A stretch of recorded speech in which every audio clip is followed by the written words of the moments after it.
Music seems to be the most immediate of all the arts. Music possesses us. It really is as if some other has entered not just our bodies, but our intentions as well, taking us over. Does this music cause you to do what you do?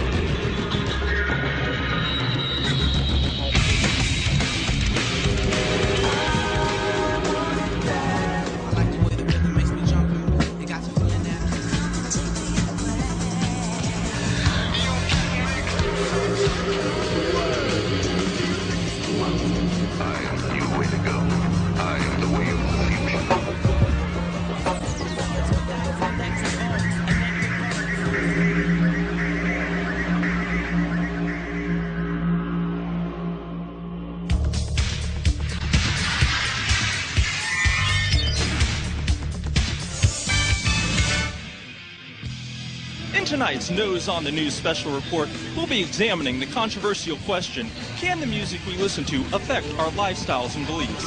Would you be willing to tell us who your favorite bands are? Nirvana, Jesus and Mary Chain, Thrill Cult, Sonic Youth, Jesus Lizard. Robert Smith is God. Smashing Pumpkins. Do you think these songs have in any way affected your values or the way you live your life? It's just music, man. We just listen to the music, that's all. Would you mind telling our viewers what bands you like to listen to? Pop, Dre, Snoop Dogg, Regulator, boy. Do you think this music or these bands have in any way influenced your lifestyles or beliefs? No, man. All we like is music, man. That's all. That's all. Hey, who are you guys listening to? Aerosmith! Do you think this music has impacted you in any way, shape, or form? Like, get a grip, we just like the music, that's all. Hey guys, can you tell us what bands you like to listen to? Led Zeppelin, Slayer, Dio, Ozzy, Sabbath. Do you think this music has affected you in any way? What? Do you think that listening to these bands has in any way influenced your lifestyles or beliefs? No, man. We just like the music, that's all. I like to listen to KRS-One, Domino, Cooley, Warren G, R. Kelly, Snoop, you know. Do you think the songs that you listen to have affected your attitude or character? No, we just like the music, that's all. Hey, who get it? Don't let baby. Hey, girl. Hey, right here. Excuse me, can I ask you a question? MTV. Never mind. For MTV. Well, there you have it, folks. Straight from the fans themselves. Apparently the music they listen to has absolutely no impact on their lifestyles, beliefs, or anything else for that matter. With Channel 9's Nose on the News, I'm Alex McNamara. Whether it's the way some people dress, act, or speak, we can all smile at such extreme examples of music's influence over its audience, and the degree to which those same fans will deny that influence. While most of us do know someone who could have been featured in our Nose in the News satire, the truth is that for most of us, music seems to be just that, music, an amusement, a harmless form of entertainment that we can both turn on and off at will. Funny thing about life, though, it has a way of busting through the facade of our excuses and easy answers and forcing us, if we're brave and honest enough, to do a serious gut check. Could there be more to all of this than meets the eye and ear? I'm standing in front of Columbine High School in Littleton, Colorado, scene of one of the worst mass murders in American history. On April 20th of 1999, Eric Harris and Dylan Klebold strolled into this school shortly before lunch and opened fire.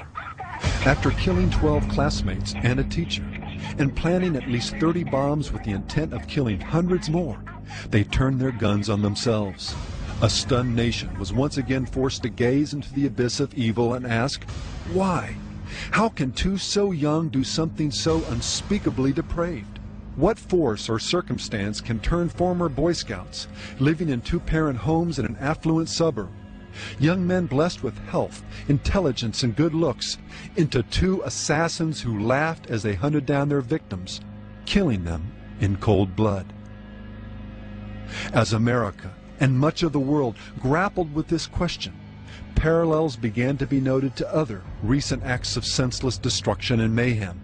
Horrors again committed by individuals who not so long ago would have been considered too young to have had the time to develop the depravity of conscience necessary to perform such evil. Pearl, Paducah, Jonesboro, Springfield, Santee, kids gunned down at the supposed sanctuary of their schools. And then there's Rod Farrell, the leader of a vampire cult who, for no more than the rush he thought he would get from taking someone's life, bludgeoned a member's parents to death with a crowbar. Richard Ramirez, the infamous Night Stalker, killed and then carved pentagrams into the flesh of his victims. 14-year-old Tommy Sullivan stabbed his mother to death, cutting off her hand and face before turning the knife on himself. In a secluded wood, 3 pre-adolescent boys were stabbed to death and mutilated. Convicted for the crime were 3 teenagers with more than a passing interest in the occult and heavy metal music. 4 teenagers calling themselves the Lords of Chaos began a spree that spiraled down into ever-increasing acts of mayhem and violence. From theft to vandalism to arson, their rampage ended with their arrest for the brutal and senseless murder of their high school music teacher. 3 young men, ages 15, 16, and 17, believing that a human sacrifice would invoke hell's blessings and assure the success of their heavy metal band, lured 15-year-old Elise Poller into the woods and stabbed her to death. From suicide to homicide, rape to killing one's parents, the list goes on and on. The bottom line for each of these young killers, of course, is that they chose.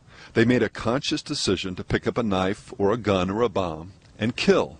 No failure in their upbringing, no cultural deficiency, no weapon, movie, song, or video game, no demon evoked through some occult ritual can serve as a primary focus of blame.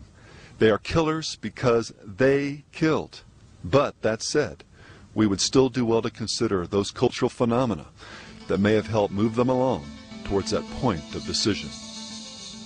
The most common denominator in the lives of these young killers was a profound sense of being outcasts, of not fitting into the prevailing cliques, of being shunned and made fun of. But can that by itself explain these horrors? After all, there's nothing new here. When haven't there been cliques and kids made to feel that they're outside them? No doubt a good portion of the blame lies with our society at large, our national addiction to ever-increasing doses of violence, gore, and mayhem, reaching down into even the toys that are marketed to our children.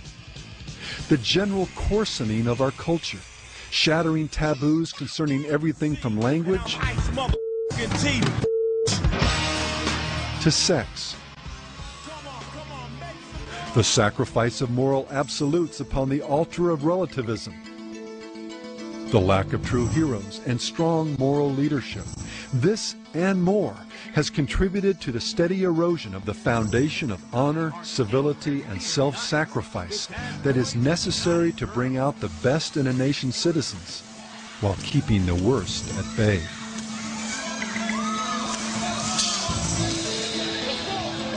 Leaving the bigger picture and focusing in on some of the specific cultural phenomena that seem to thread their way through most of these acts of teen violence.